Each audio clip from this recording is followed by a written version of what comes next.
Configuring our enterprise network. And here I have a switch and 6 computers connected to it. I'm going to go to my switch, CLI, enable, configure terminal. First thing that I'm going to do is that I'm going to rename the switch using hostname SW1.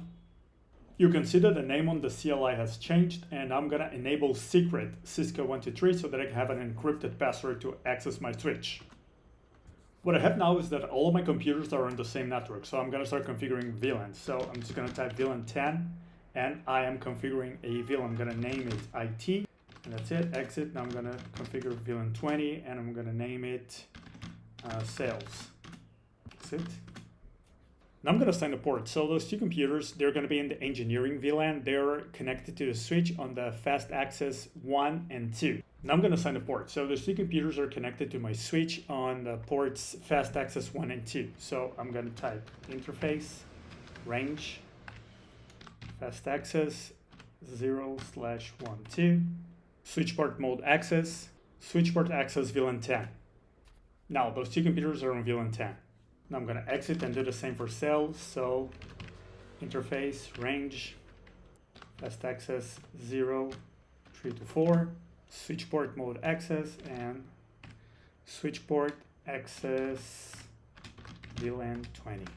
Then I exit. Now I'm going to configure a single interface fast access 05 to be on VLAN 10. So interface FA05, switch port mode access, switch port access VLAN 10. Exit. Now I'm going to configure the VLAN interfaces. I'm going to start by interface VLAN 10, and I'm going to give it the IP addresses of 192.168.10.1 and a mask of 255.255.255.0, which is basically a /24. No shutdown. Exit, and I'm going to do the same for VLAN 20. So interface VLAN 20, IP address. This is of 192.168.20.1. No shutdown, and exit. I'm going to configure the switch to handle all IP addresses. It's basically going to be a DHCP.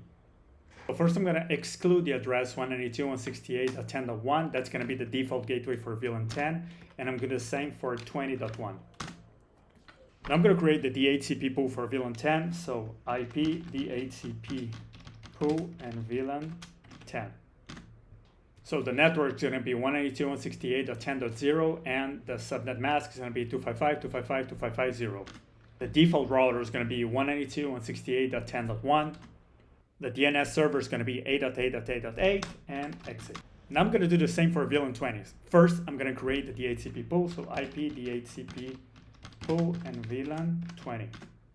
The network is going to be 192.168.20.0 and the same subnet mask. The default router is going to be the .1. DNS server is going to be 8.8.8.8, and exit.